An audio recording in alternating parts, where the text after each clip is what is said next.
Hello and welcome to our news update on Enterprise TV. I am Henry Igwebike.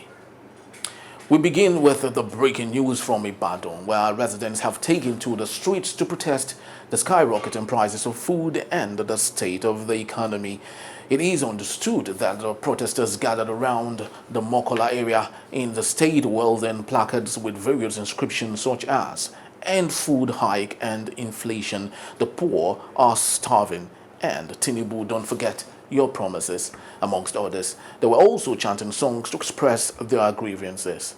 Armed policemen were seen at the protest scene even as protesters carried on peacefully. Bandits have allegedly killed the divisional crime officer in charge of Zurmi local government area of Zamfara State and burnt the police station.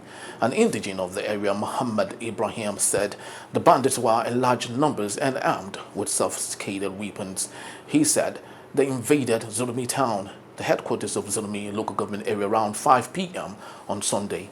Ibrahim said immediately the bandits arrived at Zurmi town, they went straight to the police station where they began to shoot sporadically, killing the DCO and injuring all the police officers in the process before setting the police station on fire. According to Ibrahim, the bandits attacked the police station following the killing of 3 of their men by vigilantes. The federal government is not happy that the opposition governors have asked President Bola Ahmed Tinubu to resign. The government, in its response, described the call as a distraction. On Saturday, the governors of the opposition party asked the All Progressive Congress APC administration to throw in the towel if it has no solution to the economic hardship in the country. The PDP Governors Forum said the suffering in the land had become unbearable.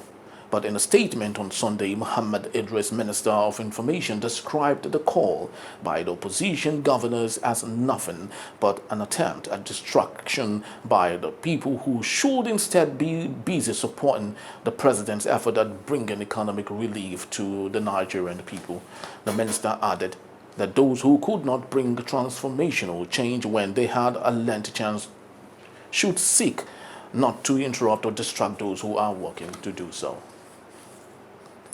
The Eba Traditional Council has suspended the Olu of Owode in Obafemi Owode local government area of Ogun State, Oba Kolawole Showemimo, for 2 months for decorating a popular refugee musician Wasiu Ayinde Marshal, popularly known as Kwamwan, with new Naira notes. The traditional ruler was seen in a viral video which surfaced early in January, decorating the musician with new 1,000 Naira notes during a social function. His suspension was announced during the council's February statutory meeting on Saturday, presided over by the Alaki of Ebaland, Oba Adetotu Badebo. In the joint resolution, the meeting adopted the monarch's suspension based on the suggestion of its Ethics Committee, which stated that he should not parade himself as a traditional king during his suspension. Amid gas supply challenges and financial outlook, power supply across the country remained stranded over the weekend as measures by the federal government to improve national grid supply failed to have any impact.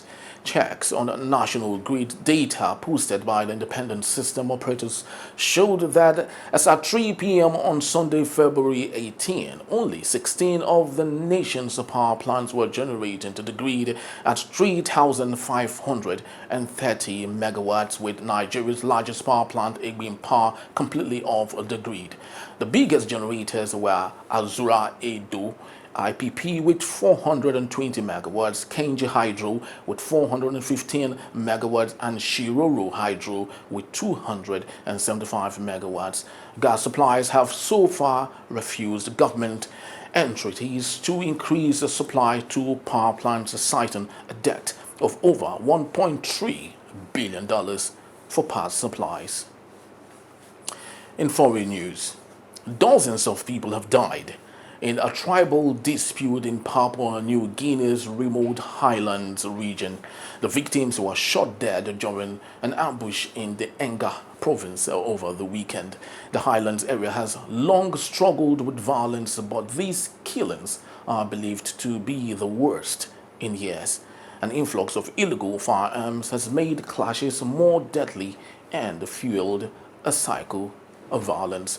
That's all we have for our news update. Please do well to visit our website at www.enterprisetvnews.com. Like, comment, and follow us on all our social media platforms as Enterprise TV7. I am Henry Igubike. Thank you so very much for watching. Bye-bye.